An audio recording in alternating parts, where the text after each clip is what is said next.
to the flag of the United States of America and to the republic for which it stands, one nation, under God, indivisible, with liberty and justice for all.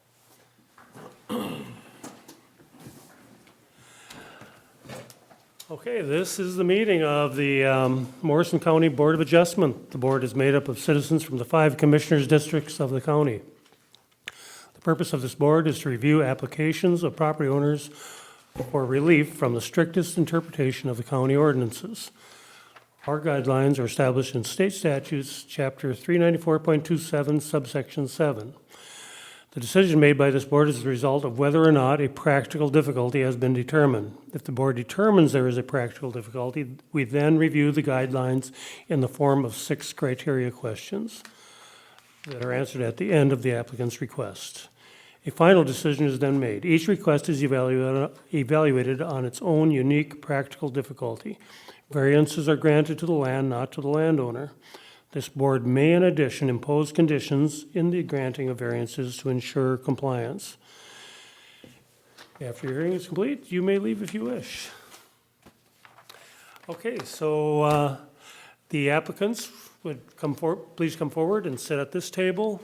Pull up a microphone close to you and state your name for the record.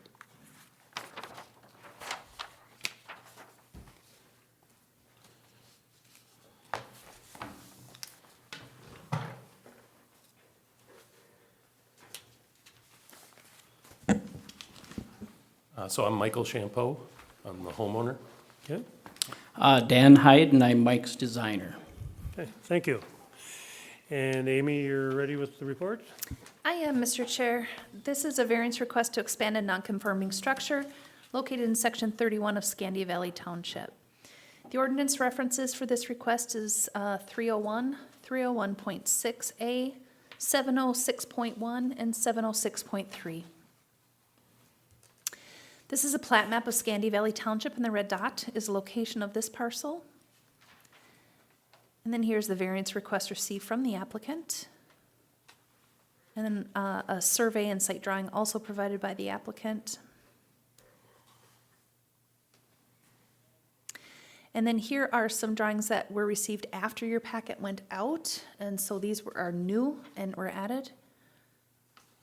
So that's existing, yep.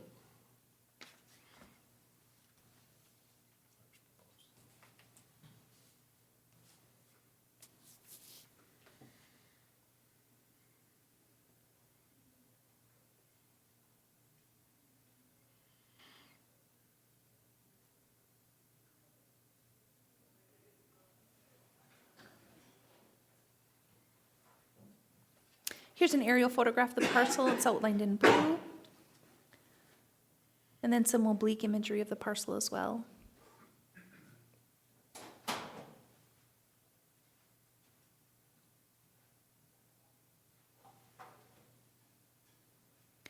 And then here's a photograph from the lake side. And this was submitted by the applicant today. And then here are photos taken at the site viewing on the 11th of March.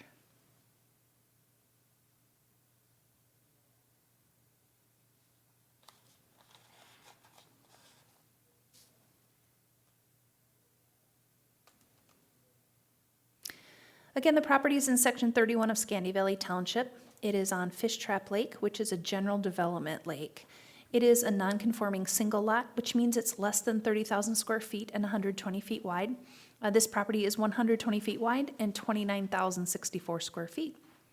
According to the assessor's records, the 960 square foot dwelling was built in 1986. The county does not have record of the permitting for the dwelling, but does have record of the garage construction in 1990. The dwelling is 51 feet from the lake and the deck is 43 feet from the lake. A 13,781 square foot building envelope is available on the property.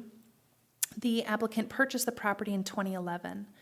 The applicant is requesting a variance to place a 6x8 covered porch, 16x16 screened porch, and 8x16 mudroom addition onto the existing home. The total square footage of the addition would be 432 Most of the addition would be within the building envelope. The impervious surface calculation, including the addition, is 17.2%, and 25% impervious surface is allowed. At the development review team meeting, staff discussed the following with the applicant: the significance of the shore impact zone, the proposed addition to the east side of the home, which was outside of the building envelope, and we offered them to consider utilizing the building envelope and placing the addition on the south side of the home. The door placement drives the need for at least some of the addition on the east side, and the septic system is located behind the cabin.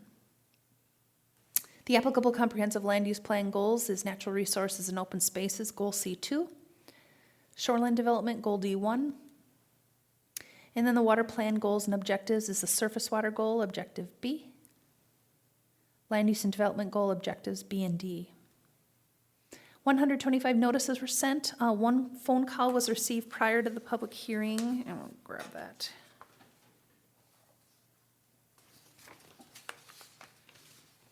And actually, I think I have to amend that. 99 notices were sent and no commenters received. This is a carryover from another presentation, so my apologies. So 99 notices were sent and no comment was received prior to the hearing. And that is my staff report, and then here are your findings of fact and decision questions, Mr. Chair. Thank you. Before we go any further, I just want the record to show that on the 11th, at probably 1:15, Marv? Yeah, we were a little late because of my, Clint, Brent, Marv, myself, and Amy were on the site to view the property. So that's for the record. But at this time, does the applicant and your architect have anything to add to what Amy has presented? I guess I can tell you that since our conversation, and we've had some back and forth dialogue, this is a process where we're learning, right? And I would say that after that conversation, we started to evaluate everything that we have that's impervious surfaces on the property. And in conversation with my wife, we thought that much of that patio that we have underneath the deck, which is, the concrete slab, we don't utilize all of that. And in the way that we utilize it, it wouldn't need to be that material, or it could be something that was more porous, I guess you could say, rocks or whatever, something that would allow water to seep. So our proposal, I guess, is, we tried everything we could from a design standpoint with Dan to overlay everything that we added that was within the 75-foot setback over impervious surfaces, right? And we'll remove anything that is going to be built over, right? So to help with as much runoff as possible. But then, in addition to that, we were gonna propose that we would remove 50% of that concrete patio that was underneath, which is about 9 feet deep and 40 feet wide, so it'd be a 180 square foot area that we would remove when we remove the concrete patio that's up on the more on the where the screened-in porch will go. Okay. So when I do some of the calculations and stuff like that, like I said, we're trying to stay over the top of everything that's impervious right now, and then so it should be, from a net standpoint for the lake, I would think that we're going to have better drainage as a result of after the project than we would before, assuming that we go through the process of making sure some of the downspouts are in the right direction and everything, which we're open to. Our contractor, I had a conversation with him on the way over here, and he said that, he goes, I've been on a project like this before, and where some of the downspouts come out, there's rock gardens and stuff like that you can place. We'd be open to that too. My wife loves landscaping and whatever. If there's suggestions that the board would have on stuff like that, we're open to it. Mr. Chair? Yes. I just have a question for the applicant. Sure. So I have one of the renderings up on the screen. You can see it in front of you, hopefully, and then up there. So when you're talking about removal of concrete, are you talking about the concrete underneath the deck? Correct. So basically, so we would still have, the plan would be to continue to keep a slab near the patio door that's down there. But to the right So basically, the right half of it would be Okay. removed. Okay. So, Mr. Chair, just, that's already counted as impervious surface, so there wouldn't be a gain or a loss in impervious surface because the deck counts as impervious surface. It does. So we don't double count that. So because the deck is going over that, Okay, it's impervious. And so whether the concrete is under there or not, there isn't a change in your impervious surface calculation, just so you're aware. If you're thinking that that would be a reduction, it wouldn't be unless the deck was removed as well. okay. Yeah, and that, we have a challenge there just because, then we start to get into reconstruction of the structure itself because we have a patio door that comes out on, two of them that come out onto that deck. On the and- top, right? Yeah, on each side of the fireplace. Okay, Okay, very good. I don't know, there was a lot of pictures there, Amy. Something we haven't Yeah. seen before. Would you like me to start? Yeah, And maybe we could get the absolutely. applicant and the architect to weigh in on that and I will, as we go along. yeah, I'll go back up. So the first additional one was, this is the existing. Okay, then to tie in with this being, we're looking at, hate to jump in, but you had, 3 calculations up there, like a 6x8 and a 8x16, and there was 3 of them. What are the 3? Well, this is existing, so it's not gonna show on this drawing. So let me get So when we to- get to that, I point that can out, certainly please. point that out, absolutely, yeah. You mean as And far as the- impervious surface goes? No, where they're gonna add on, she No, the had, Oh, I additions, I see. have The- 3 yep. different sections, and he's just wondering where those are. Yep, So I'll point yep. those out when I get to the drawing, yeah. Yep. thank And you. the hand-drawn sketches are basically out because these new ones here, everything's the same, but it's just a CAD version of those hand-drawn ones, so. So let me know when you want to go to, or if you want the applicant to talk This is the about first each. picture? This is the first new one, and this is these are the existing conditions, which is what you saw out at the viewing. Okay, we put it together for comparison purposes, right? Make it easier for you to be able to see what there is and what. And then this next one, and I'll zoom it in a little bit.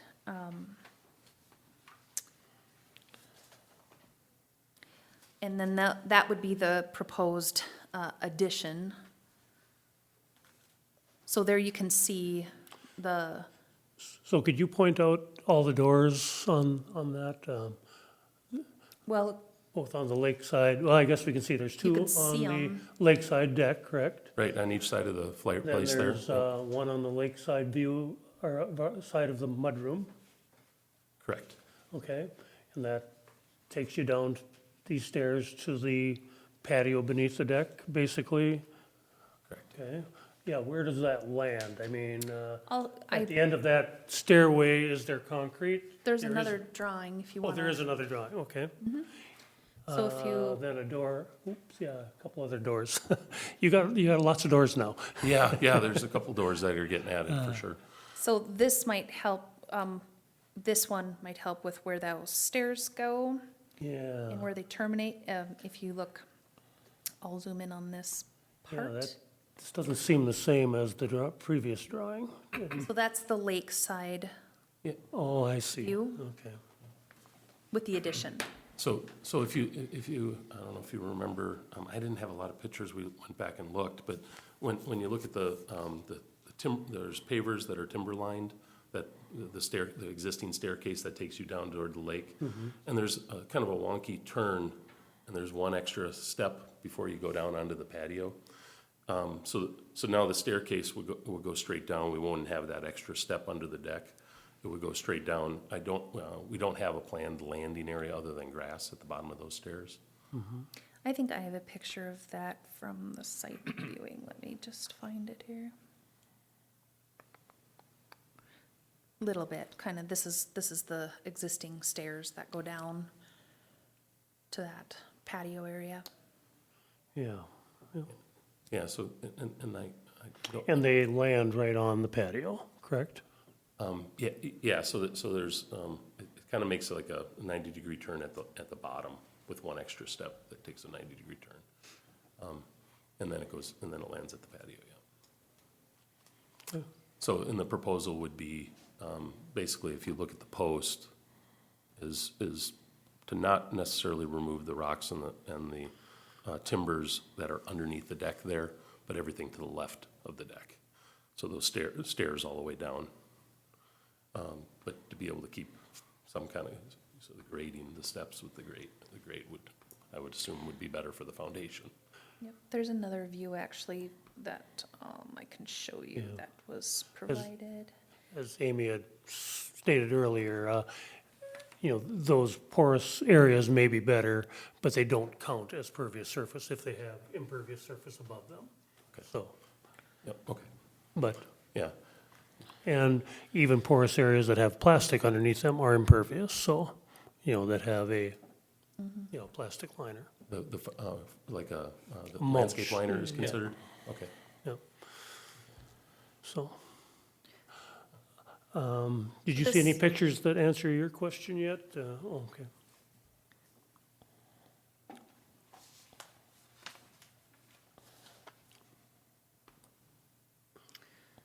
And then I'm just looking to see, I think that's all of them except for on the roadside, then this is the view.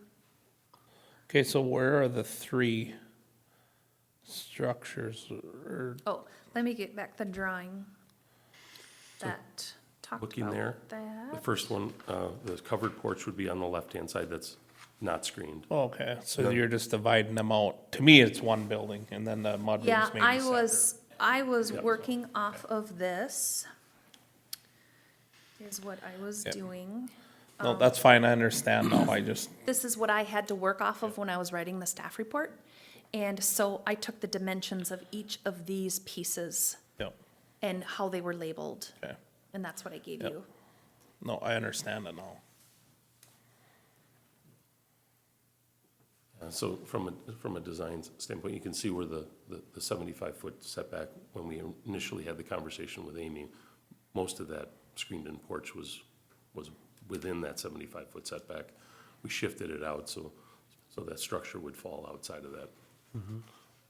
So the only part that we left within the 75-foot setback was just so we'd have access to the door and start the mudroom right at that door and move away from the lake from there. And then I know, Mr. Chair, there was a question about the impervious surface calculation. It was in your packet. It is right here on the survey. It's like 17 or something. So that's why you didn't see our traditional worksheet, because it was included Sure. on there. So I Yeah, just wanted to yeah. point that out. Yep, once you pointed that out, I found it. Okay. Well, let's see. Conforming and non-conforming. Complying and non-complying. You've got a complying property because it's basically grandfathered in. What you have, you can keep, you can repair or replace, exactly what you have. Okay, and without, I don't know, what permitting would you need to do any of that? Just a straightforward counter permit, Just a yes, straightforward building permit? Yeah. correct. Yep, land use permit. Mhm. Yep.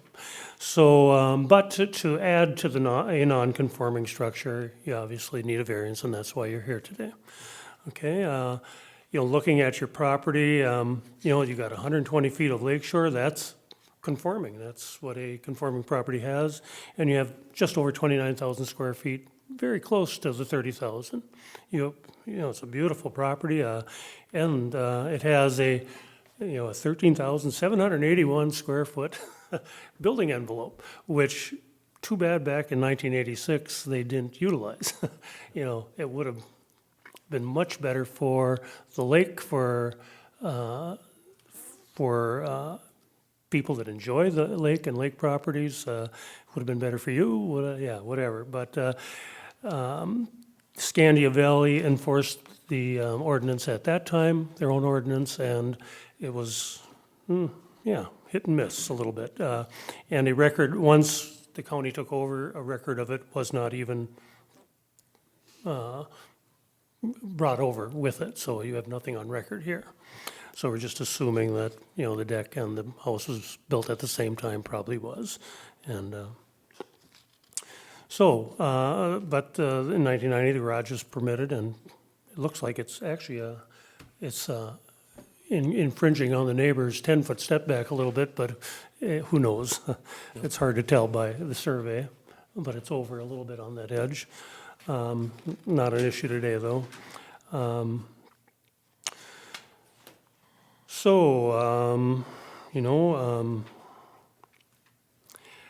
Impervious surface in the shore impact zone is something that I know at the DRT meeting was emphasized and was reviewed. And, I made it a point to bring it to your attention again out at the viewing on Friday. The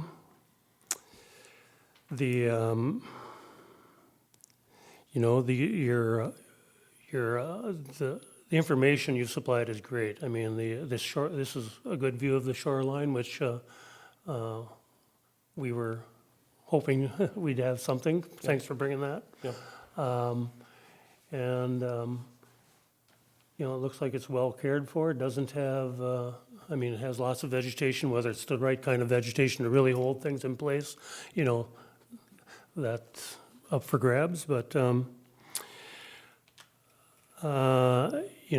basically the house is outside of the shore impact zone, which when we approach things, we have to answer question number one: is the request in harmony with the purpose and intent of the ordinance and comprehensive plan?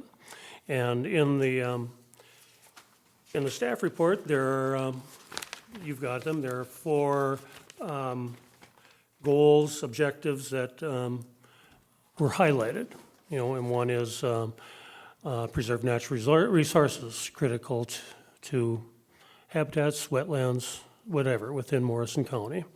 Shoreline development, ensure that development is done in a thoughtful and deliberate manner to balance your needs and the needs of the county and of the people that enjoy the county for recreation and residence. The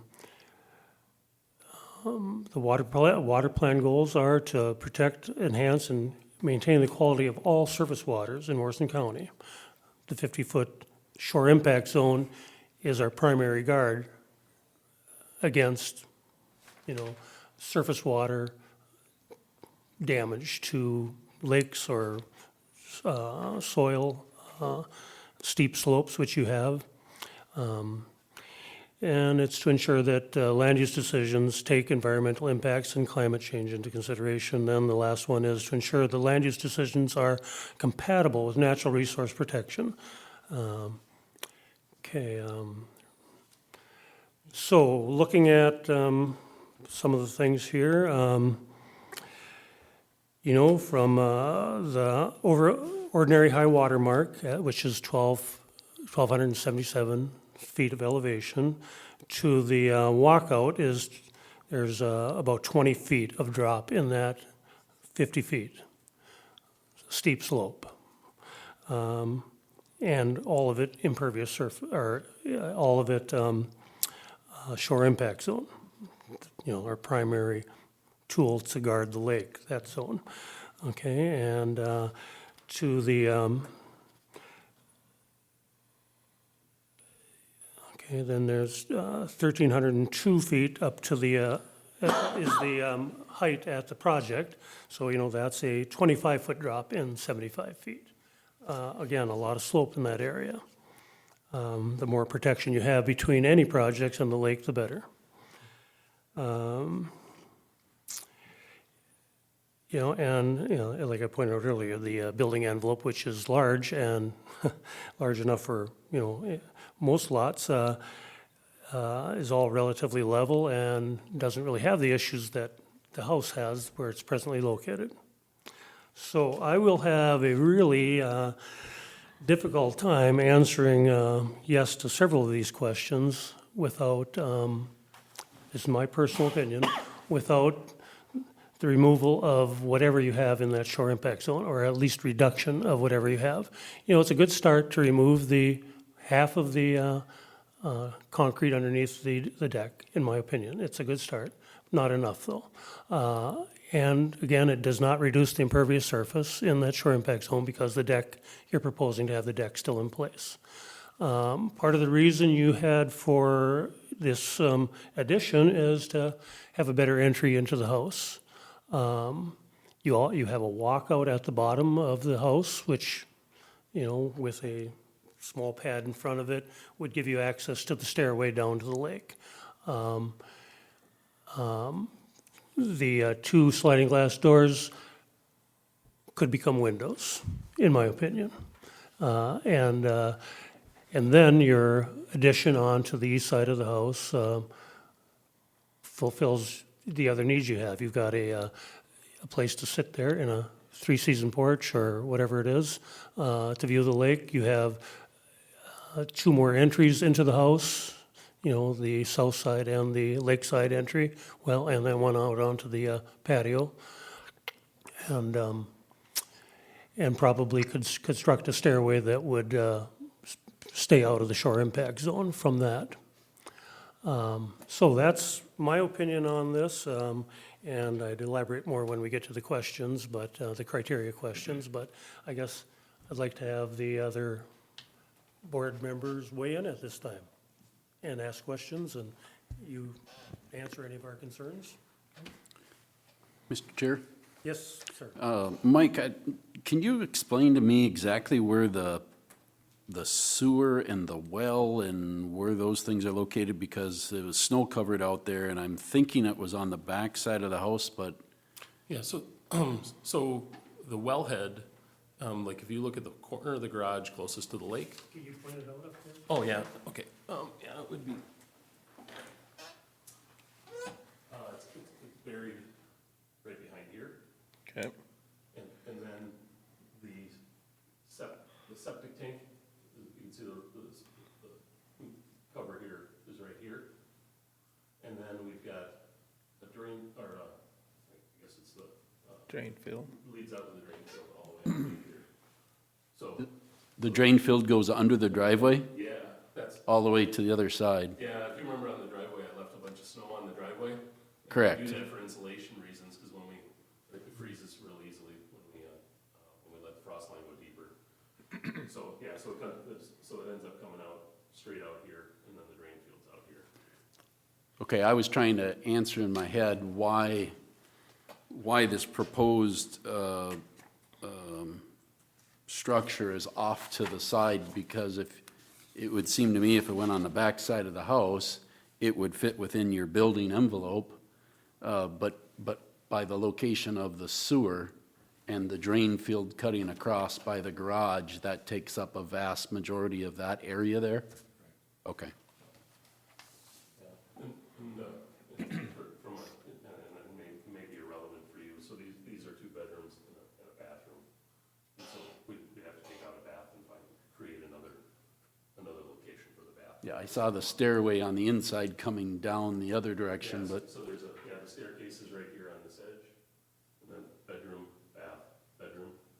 And so we'd have to cut through the bedroom, or the bathroom, and then create a new bathroom somewhere else. And so it changed the scope of the addition. but if this proposed structure were to go by those bedrooms coming out that way, it would be on top of the sewer tank top of the and, tank, yeah, okay. Thank you. Is that the sewer that was there when you bought the place, or have you upgraded, or was it upgraded at that time? It's, when we bought, it was inspected, and it's a conforming septic system. I don't know exactly when it was installed, Okay. but it's full concrete What did he say it tank was? and then drain Here field. and then going like this? I couldn't tell in the, No, it's level. okay, so you got plenty of Kind of drainage. like that is what he was Yep. showing. Okay. All right, any other questions? Yeah, Mr. Chair, I probably maybe have one for Amy. So it's 36 square feet short of being a conforming lot. Correct. Okay, so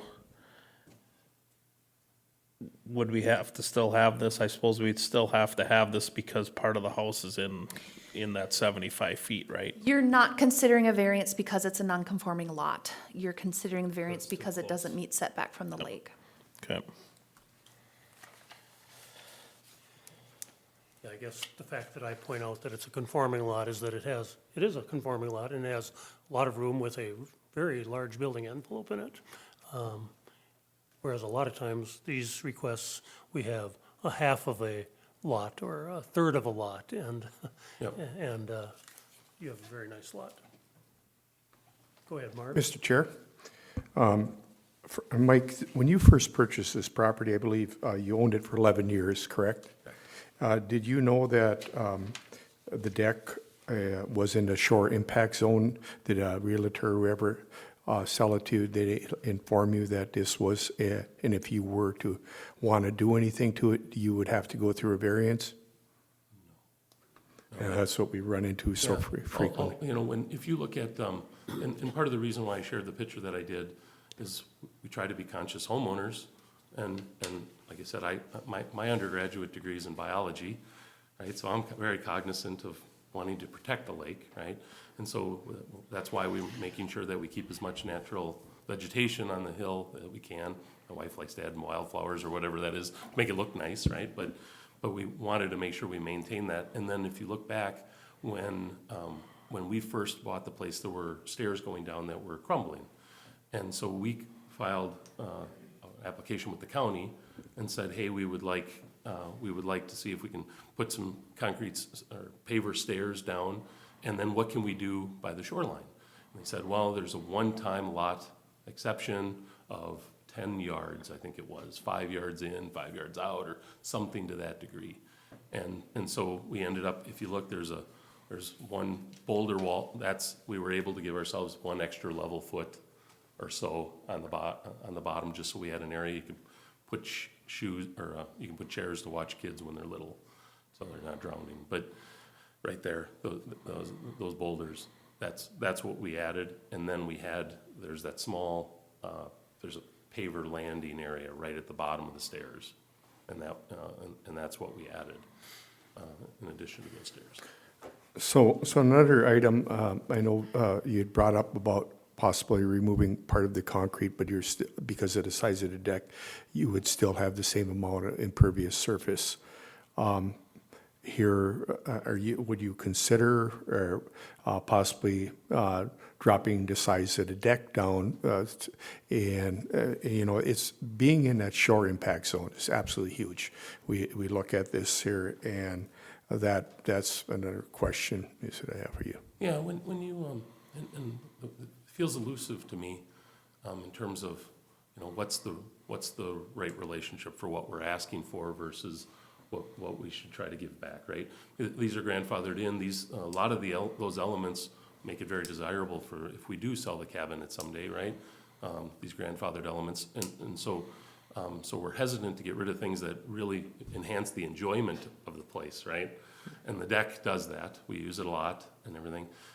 There are areas, like if you look where my daughter's standing at the top of those stairs, there are timbers there, and so we could talk about, so to the right of the stairs, there is a framed-in timber flower bed. These are railroad ties, so they're beefy, and it's rectangular to the right. And then the flat surface that my daughter is standing on is, I want to say, about 4 railroad ties wide. And it's I would say it's yeah, so here, let me see if I can point it out for you on that one. So you can see, so right here, this is the grass area that we were talking about. And then this is the flat. So there's a small step down, and then there's timbers. And then right as you go to the right of the stairs, it's just boxed in with flowers in it. But this is a flat surface. So you have, so you can see the stairs that come down, or the pavered, the timbers with the pavers in the middle, and then it takes that jog to the side that I was talking about, and then these are timbers for a walkway down to the patio, or excuse me, down to the stairs. So this is an impervious surface that is getting to the point where it's going to need repair soon. You're starting to get wasp nests and all that kind of stuff because they're starting to become very not impervious anymore. So that is something that we'll have to consider what we can do. So as far as the discussion here today, if there's some suggestions, I don't know what to offer, because I want, from my perspective, water goes through a deck, right? And so you go, okay, well, I know I see a lot of water build up on that concrete over the years, so proposing getting rid of that was what I was trying to hope would be part of that give and take, right? As far as those timbers are concerned, that would be something else that we would be willing to talk about in terms of trying to offer something in exchange or in return of it. So Mike, as Clint pointed out, we're no experts in that, and that's where we have the shoreline specialists, and the shoreline specialists would have to come out and look at what you have there and make some recommendations. And some of these recommendations might be at some cost, because it might be diverting the water away from the lake and whatever you have. And I'm wondering if you're willing to follow his advice all the way through on that. Yeah, it's one of those, that's one of those questions where you go, what am I signing up for? Yeah. Right? Yeah, and if it's a landscaping project and you find out that it's $1,000, $2,000, okay, this is a remodeling project and that's part of the cost of this remodeling project, okay, but I have no idea what I'd be signing up for, and that's what the only scary element of that is, right? If you find out diverting the water has got to include pumps and whatever to get it away from the lake, well, that's might be more than $1,000 or $2,000, So so that's what I don't know. When I say yes, I'd like to say yes. I want to be as amiable and amendable to whatever is going to help the project along. So Amy, would you pipe in there's what you would think the shoreline specialist might recommend for this? It's really hard because we saw it with snow on the ground. I think what you, as the Board of Adjustment, need to focus on is what you condition. If you condition, you have to have a nexus. You have to have, we are expanding a non-conforming structure within the setback. What, in your eyes, do you need to offset that? Or does anything need to be done to offset that? It's always great if the property owner is willing to agree and wants to do that or will do it. At the end of the day, your decision is made and you put that condition on, and then it would be up to the property owner to decide if they wanted to act on that variance under those circumstances. We certainly, so I think you have to think, the direct, you've got a structure that is within the shore impact zone. So that certainly is looking for improvements in that area. I don't know that the property owner has offered anything that really makes an impact there, that reduces impervious surface. So I think it would be fair to ask, that's really what they're looking for, is a reduction of impervious surface. So do you have other suggestions? That I think you've heard the concerns that they want to see, because so much of the impervious surface on this property is parked within either the setback or within the impervious surface or within the shore impact zone. They're looking for some improvement there, something to offset expanding a structure that doesn't meet setback, because that's going to be an enduring structure because you're going to improve it. So based on that, do you have anything that you would be willing to offer up that you'd want to come to the table? I guess that's really where you should maybe start. Well, so from that timber walkway is an impervious surface. We don't have many impervious surfaces, right? So we've got I think it's about a 4x4 landing at the bottom of the stairs. That is, and you've got those timbers, and so and this is the primary reason why we said wanted to do everything we could to keep the addition and what we put in over existing impervious surfaces. So we didn't add impervious surfaces, right? So we're going over the top of those as opposed to, we didn't want to have a net increase that we were proposing to the board. So, you know, if you know, and like I said, it feels elusive in terms of, you know, I'm not going to rip the deck off. So that I'm pretty stuck on, right?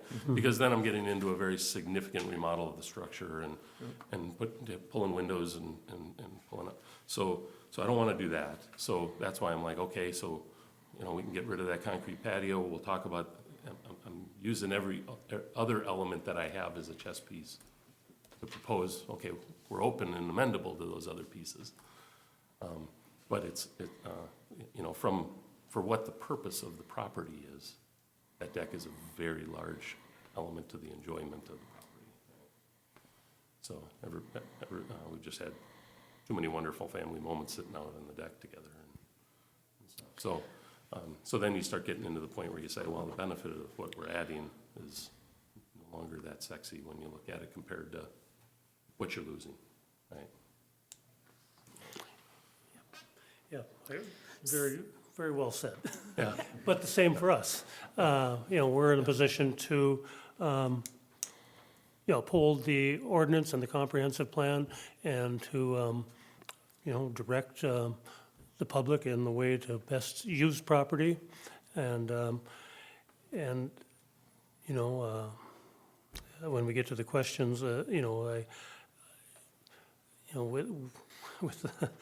with the property the way it is, you know, unless there was, like I stated earlier, the that removal of the deck and that patio, and then adjusting everything else down below, then I could say with a, you know, reasonable amount of no guilt, without any guilt, that I could answer the first question correctly, you know, so with a yes, that you would be in harmony with the purpose and intent by moving impervious surface out of the shore impact zone over to the, most of it outside of the setback, which, you know, you're still half of the house, well, almost all the house is inside that 75-foot setback.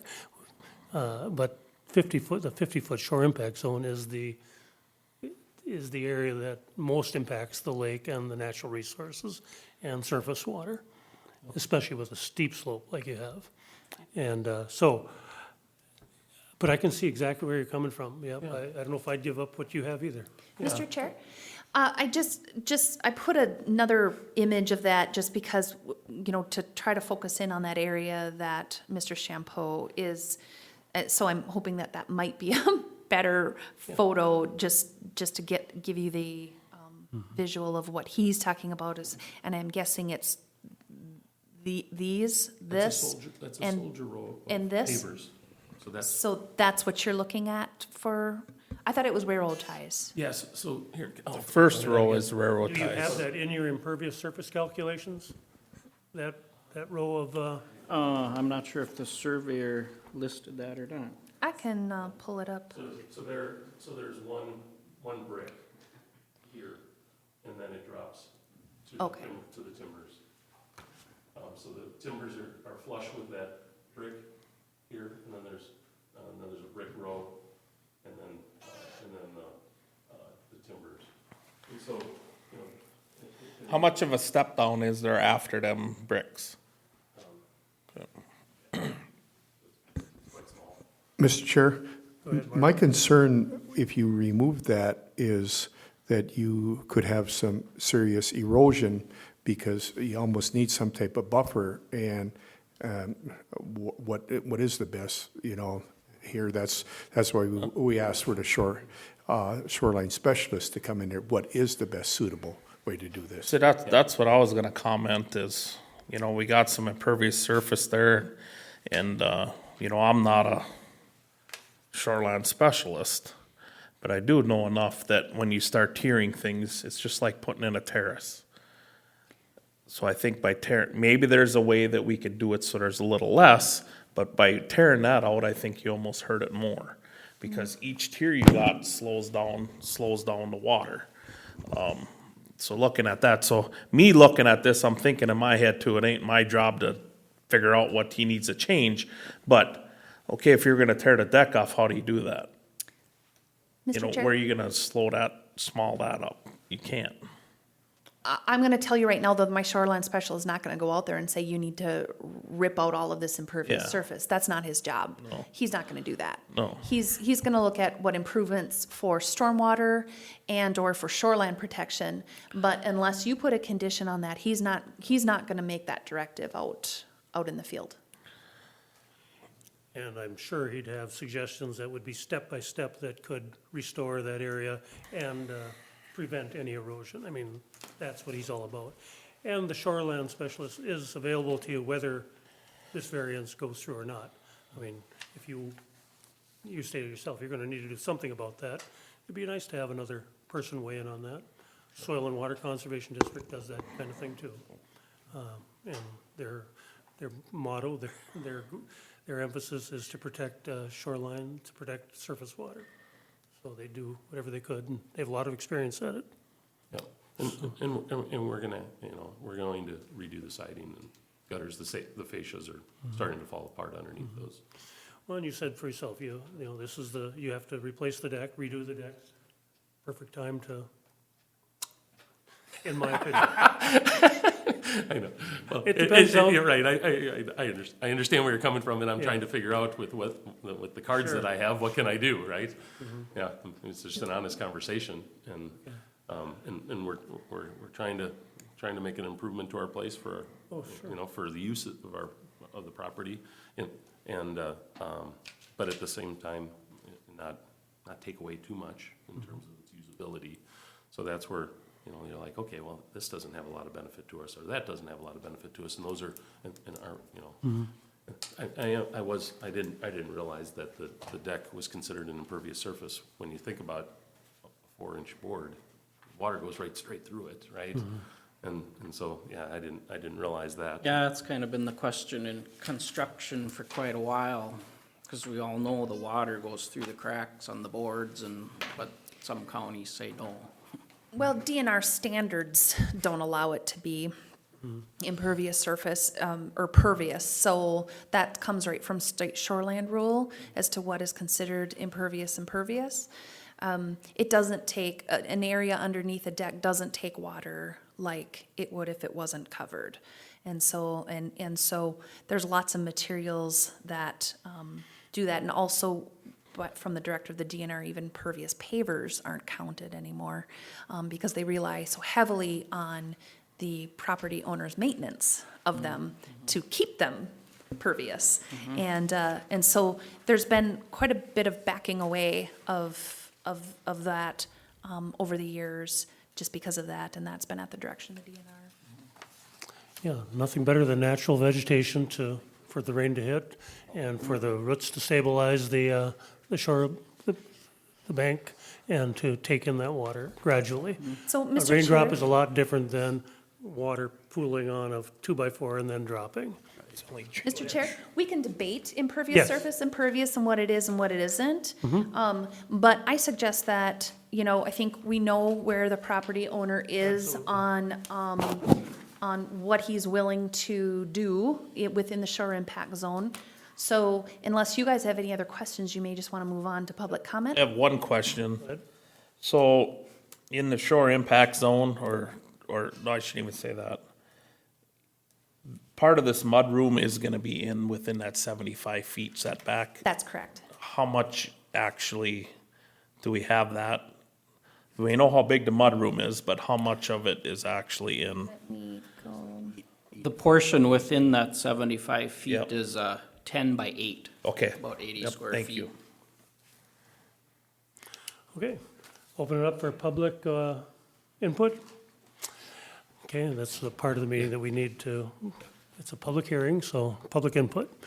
Is there any public input at this time? Anybody have anything that they could add to this, for or against the variance application? I have to ask 3 times. Any public input? Any public input?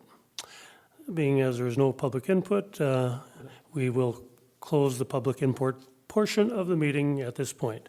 So, are you guys ready for the questions? Yes. Yeah, I think so. Okay. All right, I've got Brent as the lead man tonight. So you guys have your questions. You've answered them in your application, and they're up on the screen. Would I be able to take one step back and just ask one question really quick? Sure. So, and it comes back to, you know, how much, if we were, let's say, we were able to shave the deck off a little bit up to the patio door, that far west patio door, and so you still have access to that patio door, but we removed 3, 4, 5 feet. I don't know exactly, I haven't taken the measurements on exactly how far off the corner of the house that patio door starts. It's a small concession, but it would be a concession, It'd be something for us to consider. yes. No, okay. So I at least want to throw that out there. Okay? So, just for clarification, are you amending then what you're presenting to include that? Yeah, I guess I am, yeah, so, yeah, if you look at the drawing where the patio door would start. Yeah, let me Yeah. get one up so that way, Okay. would this one be the best drawing? This one? Yeah, I can point on that, yep. So this is what we're referring to here, is this section. So basically, to take the corner of the deck and place it, and then we would have no concrete underneath that. So the concrete would come out, and then this portion of the deck would end, this side of the deck would end right off the side of the patio door. All right, that's pretty clear. Thank you. All right, then the question is the request in harmony with the general purposes and intent of the Morrison County Land Use Ordinance and Comprehensive Plan? Brent, you're first up. This is a non-conforming single lot, 120 feet and 29,000 square feet. He's seeking relief from our strict interpretation of the land use ordinance. The majority of this proposal is behind the 75-foot setback. We are addressing goal D1 and C2 as well, and so I think it is. Okay, my turn. I'm not going to be quite as generous. I imagine you knew that. Anyway, well, it's, what he's asking is to add on to a non-conforming structure that could become more conforming with, you know, a very aggressive approach, which is my approach, my opinion, removal of the deck, removal of the impervious surface beneath the deck. Then it would also, with a shoreland review and upgrades to that tiered system that he has, probably planting more deep-rooted plants. I'm not sure what the shoreland specialist would come up with. And then a stormwater review also to direct the water away from the shoreline or have it in holding areas, whatever, that you haven't proposed any of that, but are amenable to that. So if that was part of the presentation, removal of all of that from the shore impact zone and the addition of a shoreline plan, and a stormwater plan, then I would say, then the request is in harmony because you've met, as far as you could, all of the shore impact concerns. And again, I got to remind you, all of that shore impact area is in a 45-degree slope. I mean, it's not a nice level flat area. It's very susceptible to all that water running straight down into the lake and taking dirt with it. So the request is not in harmony with the purpose of and intent of the ordinance and comprehensive plan in that it does not meet the the impervious surface requirements in the shore impact zone. It meets overall, but not in the shore impact zone. And it does not protect that very sharp, almost bluff-like slope down to the lake. It does not address that at all. It just adds on to a non-conforming structure. That's all it does. And the few concessions you gave are negligent in meeting any of the intent of the ordinance. Okay, it's not a thoughtful and balanced proposal like the was cited in the ordinance. It does not protect surface water. Okay, so that's my thoughts on question number one. Okay. Clint, do you have anything to add to that? Yeah, I think just a little bit real quick, kind of maybe changed my thoughts and after maybe Brent's discussion here, I kind of agree with him somewhat.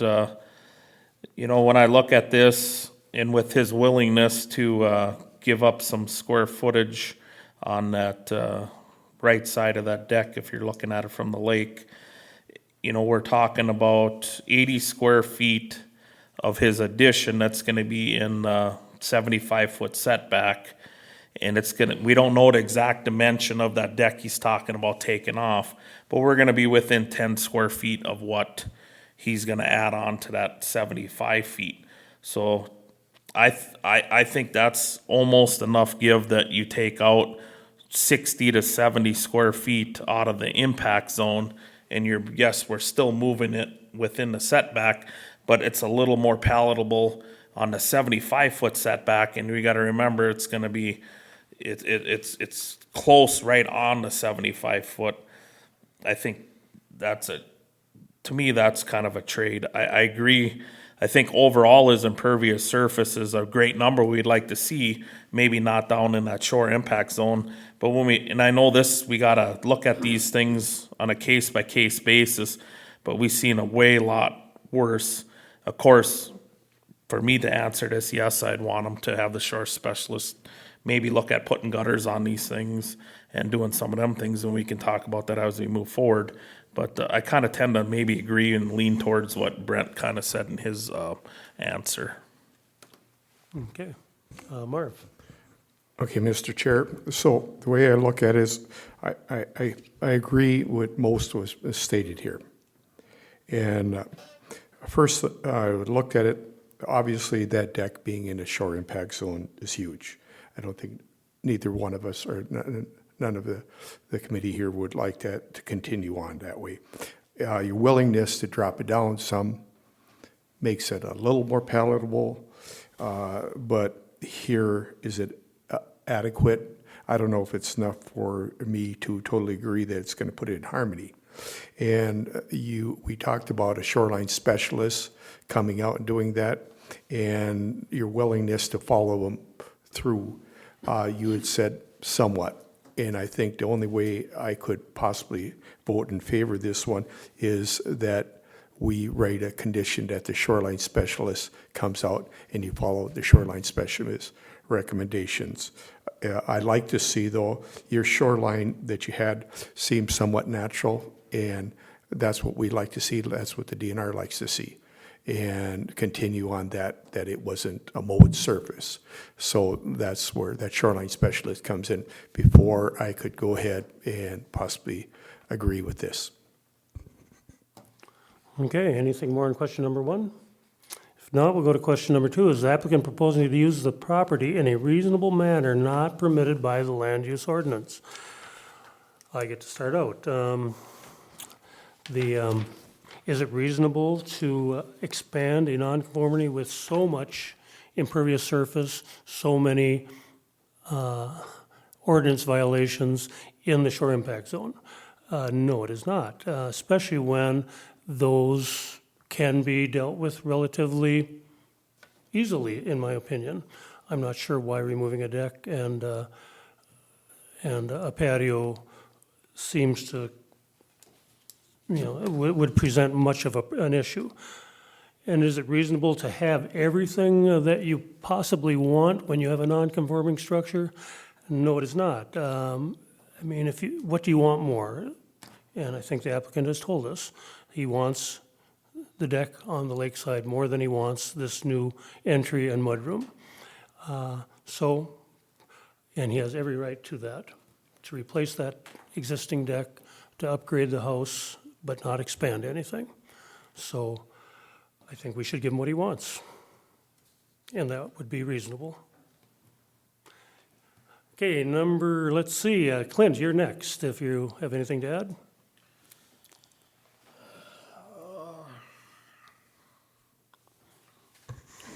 It's always a tough one. To me, it just depends what you think you're adding on to, nonconformity. I kind of look at maybe a little bit different. I'm not saying I'm right, but we're looking at adding, to me, the whole structure would be non-conforming, but we're only adding 80 square feet. To me, that's non-conforming because it doesn't meet the setbacks. That house isn't moving, so it's gonna be there forever. So if you add anything onto it, if it's in that setback, to me, that part of it's non-conforming.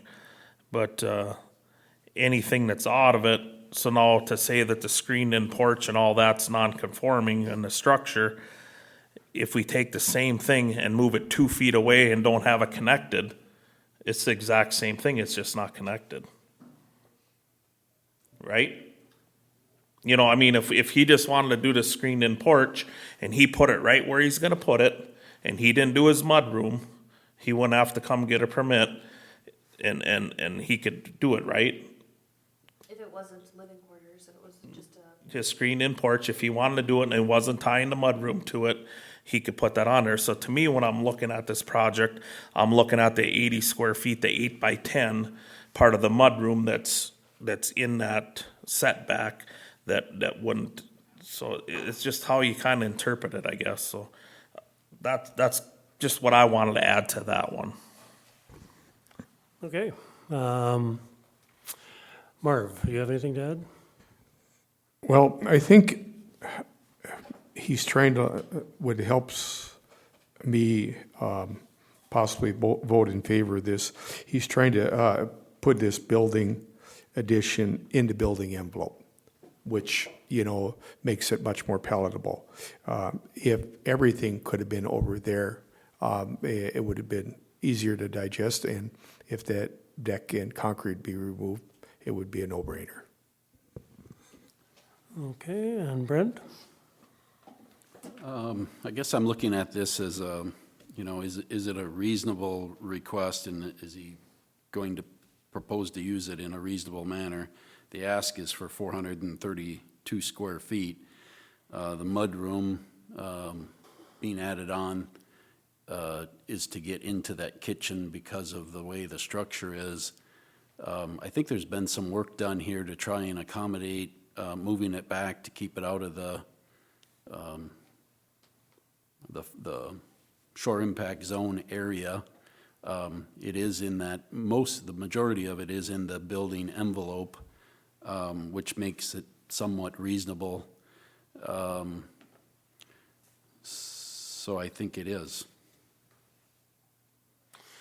Okay, I'd just like to add that, anything that's attached to a non-conforming structure is a non-conforming structure.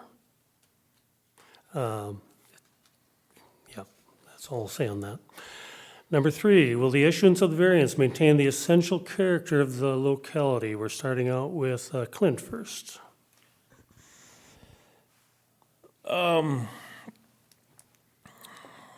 I think, we'll start from the lake side. What he's proposing, I don't think with the way the house is and the hill and all that it would be, you probably wouldn't notice much from the lake. You probably wouldn't notice much from the road. The biggest thing that you would see would be from maybe the east side, one neighbor. It's gonna look out up. But when you look at that drawing, it kind of ties in. And then with the surround, he's off the road far enough. The lake, I don't think you would see much of that. You'd see some, but, and then when you look at, we had a lot of discussion about the impervious surface and all that, and there isn't gonna be no difference from this project. We're not gonna be changing the landscape from the lake side, other than, yes, there'll be some water diversion maybe, but, you know, with rain gutters and shoreline specialists looking through it, I just think you probably won't even really know that that's there. Other than I would have concerns about the extra water runoff. But if that can be diverted, that can be overcome. So I do think that it maintained essential character. Okay, Marv? I believe it will maintain the local character in it, because you look to the right, you look to the left.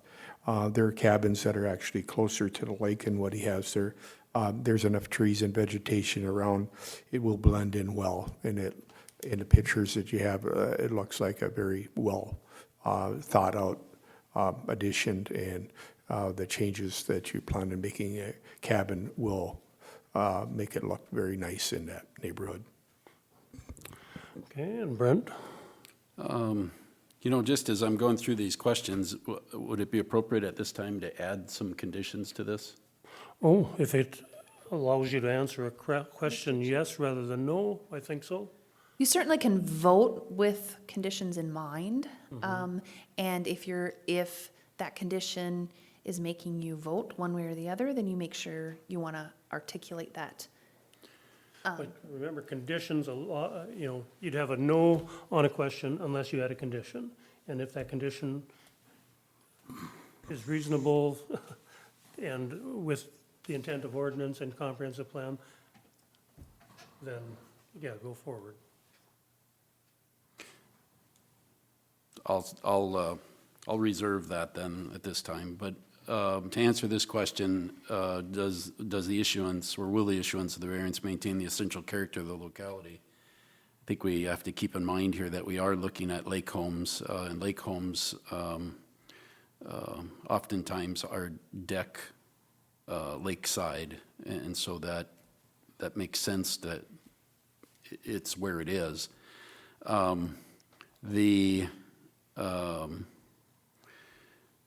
The addition proposed here, I did not see, correct me if I'm wrong, I did not see where any trees were going to be removed for the placement of this. Correct? There's no planned trees. Okay, I didn't see any, I just wanted to clarify that. I think the addition would blend well with the locality. It is lake homes all around. When I was there, I did draw a map, just a sketch of the neighboring home. It looked like it was maybe 40 feet closer to the water than yours was. So the entire cabin and structure is in the shore impact zone. So I don't think that this modest addition is going to change that essential character of the lake home in the area. Yeah, there were 99 letters and no comments, because there's 99 people out there probably wanting to do something on their non-conforming structure or property. Essential character of the neighborhood. Well, I agree, it fits right in, but he's here for a variance today. And it would certainly be nice to start working at changing the essential character of a neighborhood to respect the shore impact zone. We haven't done that lately.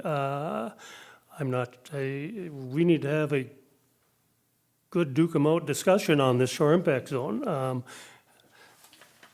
Here's an opportunity to do better in the shore impact zone. Again, it's up to the applicant to decide what he wants. He wants his deck on the lake. The ordinance wants the shore impact zone respected. You know my answer to this one. Okay, we ready for number 4? Is the alleged practical difficulty due to circumstances unique to the property? Starting with you, Marv.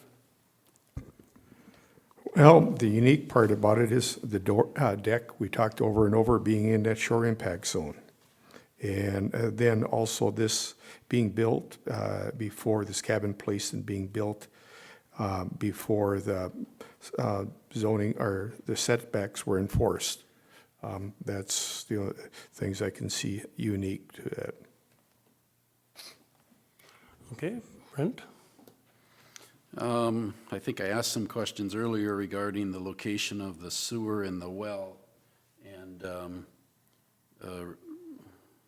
you know, without disruption of that drain field that's there, I think that has something to do with the location of this being proposed off to the, is that the east between the house and the garage? Yeah, southeast. To the, yeah, to the east. My direction's right up there. I think that is a practical difficulty that is being looked at. Okay, and my answer to that? Well, the easy answer is there is no practical difficulty because there's a 13,000 square foot building envelope that is a excellent building area, fairly level, well away from, you know, the steep slope of the property. But then again, the house is there, and it was put there in 86 by a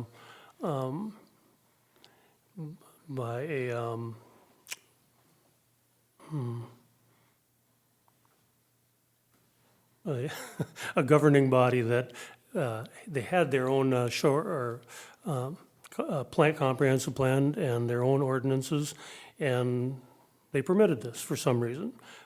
For some reason, they didn't pass on that permitting and the details of it when I went over to Morrison County.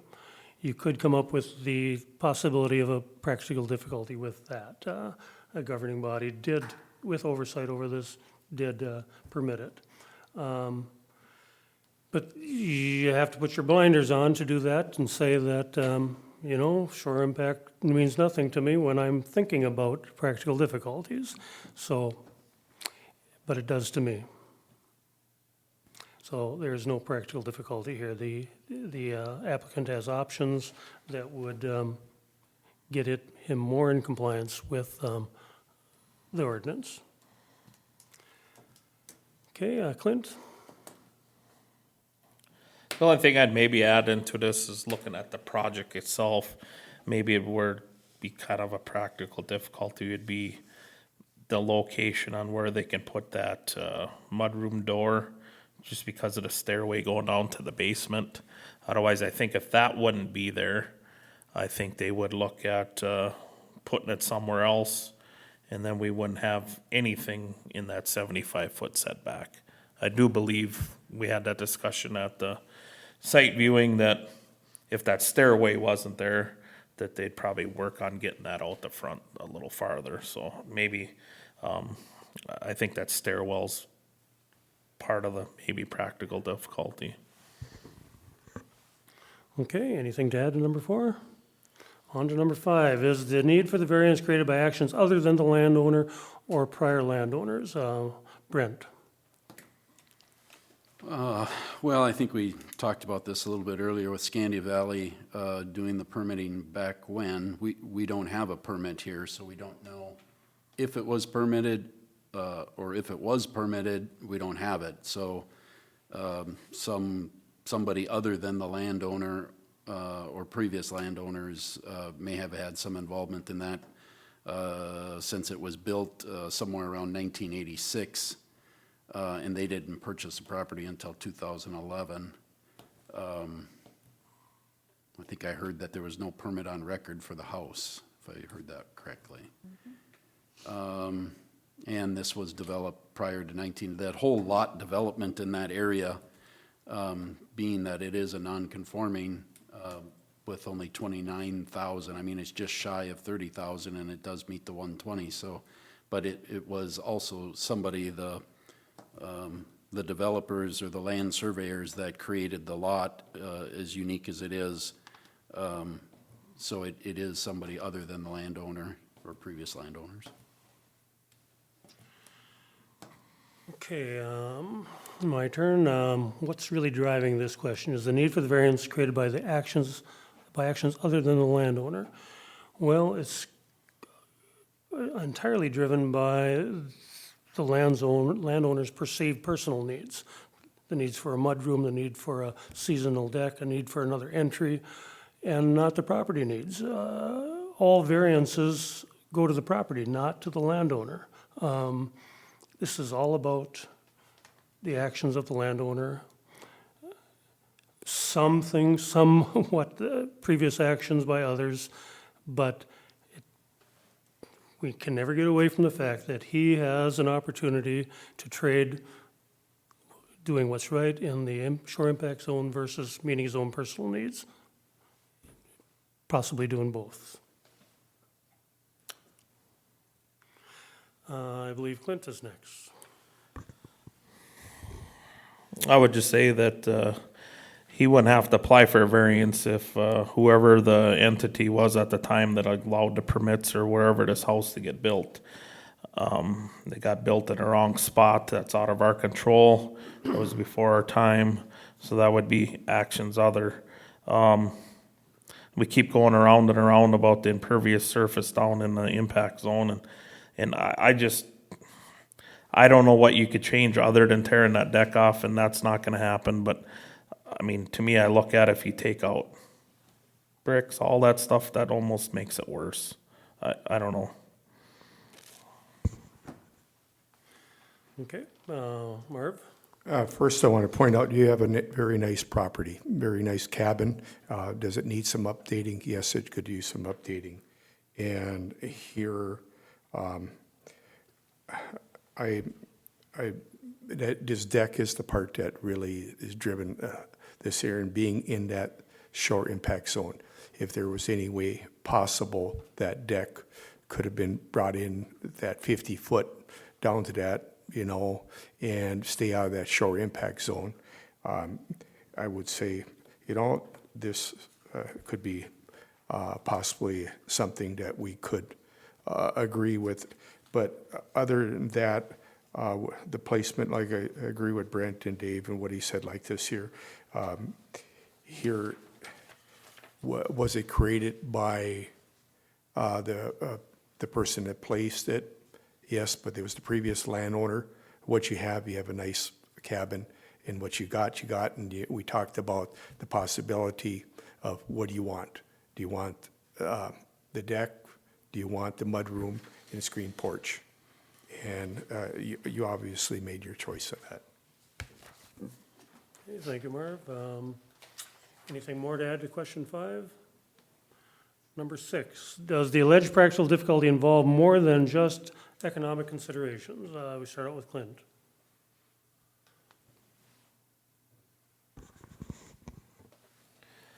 Well, of course, it has economics, but I think more to it is, maybe having like we talked about the question ahead of it with the way the entity before the county jurisdiction with the building permit or where the house was placed. Like I said, if that was moved back in the original building time, we wouldn't even have to have a variance meeting for that. Yes, this whole thing is something somebody wants.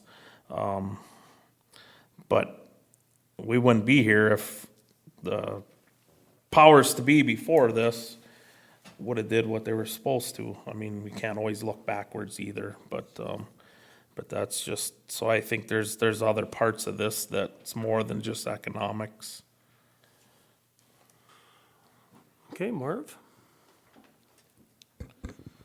The way I look at this here, it's definitely much more in economics. You pointed out numerous times you're trying to do the right thing. You're trying to do things to make it look decent. You're trying to look at the whole picture and still keep what you have there. So you're looking at this here, and like we looked at it earlier, what are you willing to give up to get this here? But you're looking at the whole picture and just not economics. Brent? I think it has to do with more than just economic considerations. It has to do with the placement of that home. Like Clint said, if that house was placed 24 feet back, when it was built, it would be in the building envelope today under the rules of 2022.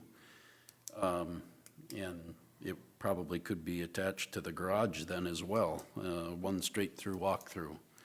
I think it has to do with the sewer being in that location. That may be economic because you could tear the sewer out and redo all of that and put it on that side of the house. It has to do with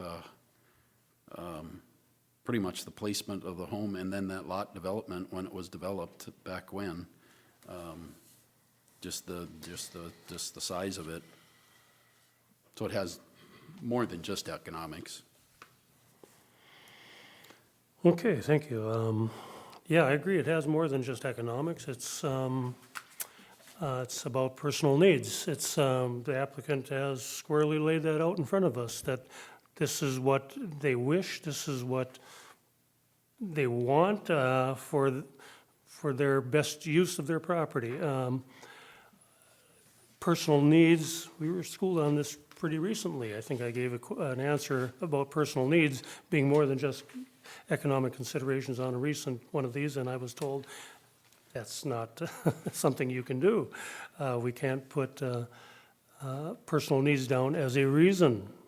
We have to find something in ordinance, and I find nothing in ordinance here that trumps economic considerations. There's nothing on the table. And we can use, the old governing body as a scapegoat on a couple of these questions, possibly if we stretch it, but we can't use it on all of them, and definitely not on this one. Personal needs versus the ordinance. All right, let's see, am I the last one on question 6? Anybody want to weigh in on number 6 or any of the questions? Mr. Chair, Yes. would now be a good time to address some conditions? Yes, we can vote, and if you came up with no's, you could say, but we could do this to change our no's, or you could do it now, which is what we typically do. Yeah, I would say I would offer some conditions now so that it could be in consideration for anyone that did answer I in think the. this is a good time to do that. Okay. So I guess I would condition this that on the proposed additions, that there be guttering placed on the addition portions that would shed water away from the lake. And then, Are you specifically conditioning that, or do you want the shoreland specialist to come up with a watershed We're coming to that. design? that was going to be next. Oh, okay. The second one would be to have the shoreland specialist take a interrupt you. look at that addition and make recommendations regarding a watershed. But also that guttering would be on there to go away from the lake. And then condition it upon the willingness of the landowner to shorten that deck back to the sliding window area when that is rebuilt. I don't know if that's an equal distance, but it looks like it's about a 6x6 area, It's an 8-foot deck, so. or 8x6, Maybe 5 by 8, 5x8. 6 by 8. Okay, and that was something that you were willing to do? Yeah, and we can, I was thinking about it as you were talking, we can kind of put a hip on that corner if we want to, and stuff like that to try to minimize it even further. I think with those 3 conditions, it may be easier for answering the questions as we move forward. Mr. Chair, I'd like to amend one of them. Brent had down to put gutters on additions. I would say that we would incorporate that on the whole structure and with a shoreline specialist. Instead of just the addition, I would feel better if it was for the whole structure, the house and all. Gutters, I don't know if you have them on there now. There are, yeah. There is, okay. So they're there already, but it would be incorporated, then the whole structure would be incorporated with the shoreline plan. Okay. Get that Clear enough, Amy? Mr. Chair, just want to review. So the first one would be the requirement to gutter the structure, including the addition, and then also to shed that water away from the lake. And then another one would be for the shoreline specialist to also look at it? For what? Well, yeah. I'm just asking, so if you're asking them Because, to okay. gutter and direct it away from the lake, Yes. and then you want the shoreline specialist to just look at it again, No, or? here's why, I'll answer that, here's why. Cause we don't know where them gutters go now on the structure he has. And if, let's say they're coming down to the lake, if he looks at that, he can, even though it's guttered already, and they're willing to change that, maybe it has to get changed in a different route to get, cause we don't know where them gutters go now. You know, that's already existing. Okay, so the first, So I guess we could say the shoreline specialist probably gonna make them guttered, so maybe we don't have to put the guttering on there. he generally won't.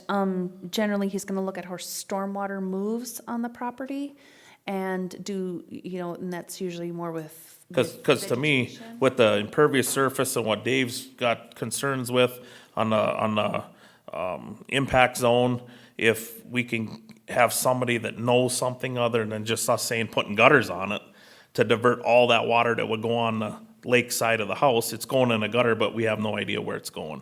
Okay, If there's so- some way they can look and divert it to the front side of the house. So you want I just wanna make sure, because he's gonna look at this and he's like, what do you want me to do? So I just wanna make sure he understands what, the scope of what you want him to do out there. So it would be, you're already requiring him to gutter the whole structure and direct that water away from the lake. Yep. You want the shoreline specialist to look at any additional water, or just verify that the gutters in fact would direct water away from the lake? Probably both. Okay.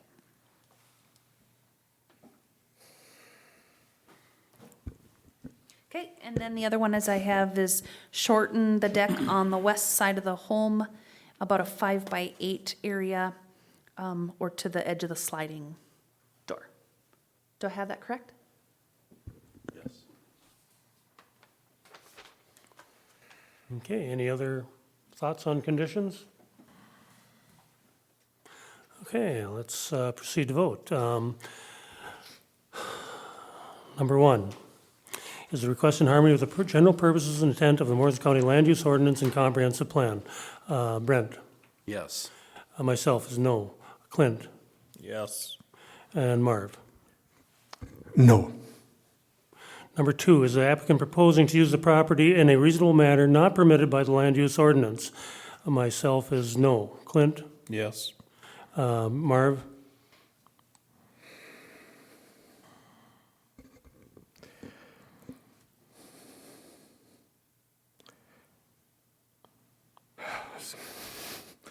I'm gonna say yes to that. Okay, and Brent? Yes. Okay. Will the issuance of variance maintain the essential character of the locality? We're starting out with Clint. Yes. Marv? Yes. Brent? Yes. And myself is no. Number four, is the alleged practical difficulty due to circumstances unique to the property? Marv? No. Brent? Yes. Myself is no. Clint? Yes. Number five, is the need for the variance created by actions other than the landowner or prior landowner? Starting out with Brent. Yes. Myself is no. Clint Yes. and Marv. No. Number six, does the alleged practical difficulty involve more than just economic considerations? Clint, Yes. Marv, Yes. Brent, Yes. and myself is no. Okay, three of the six questions failed to get a majority vote. So is there a motion to deny this variance request? Mr. Chair, I'd like to make a motion to deny. I'll second that. Any discussion on that motion? Okay, no discussion. Okay, let's vote on the motion then. We'll have a roll vote on that. Aye if you agree with the motion, nay if you disagree with the motion, and the motion is to deny. Okay, Marv? I agree to deny it. Okay, Brent? Nay. Myself is aye. And Clint? Nay. Okay, we can't move forward on this with just a tie. We need to, is that correct? Correct, the motion fails. No, we got in trouble for this one time, didn't we? No, there was no action, No action. essentially. Yep, no action, because you Just didn't no pass it. action. So then, So you need to either go back and discuss. yeah, okay. Yeah, so Where do you- we stand right now? Where you stand right now is the motion to deny was not passed. Okay, And so now you need to circle back and either make a motion to approve, okay. or you need to have more discussion in order to change one of your votes. Okay, or we can sit here all night and vote yes and no. Yes, you can. That's what I want to do. Okay, I'm gonna, just, can we discuss a little bit? Oh, absolutely. Okay, so here's where my thought is by putting them conditions on with them gutters, you know, we're so worried about the impervious surface in that shore impact zone. We're all worried about that. Okay, so you think about most of that house now, you could take that impervious surface and move that away from the lake. By having it guttered and moving the water away, all that water is gonna run on that roof. You take all that impervious surface, you're pushing it out of even the 75-foot setback. So that's what eases it for me. By putting the gutters and getting the water away, we're taking all that impervious surface away from the impact zone. Yes, the structure's still there, but being it's a hill and we got the water, and that's a big concern is in that impact zone. And I'm one, I don't like much in that impact zone too. I can tolerate a little bit in between the 50 and 75, but when we put that stipulation on that we're gonna gutter it and move that water to the south side of the house, that's what makes it more palatable for me to pass this. So that's just the overview of why I'm maybe for this thing than against it. That's just my thoughts. I'd like to rebuttal on that. With that rationale, you could pass everything that's guttered, whether it's in the shore impact zone or 2 feet from the shore. No, I agree, Dave, but the thing is, it's like I stated earlier, is we're talking about, that house is always gonna be there, so anytime, you know, you talk about give and take, and anytime that we can get something, he's gonna give, it's not a lot, but it's small, I agree, but it almost eats up the extra that we're putting into that area.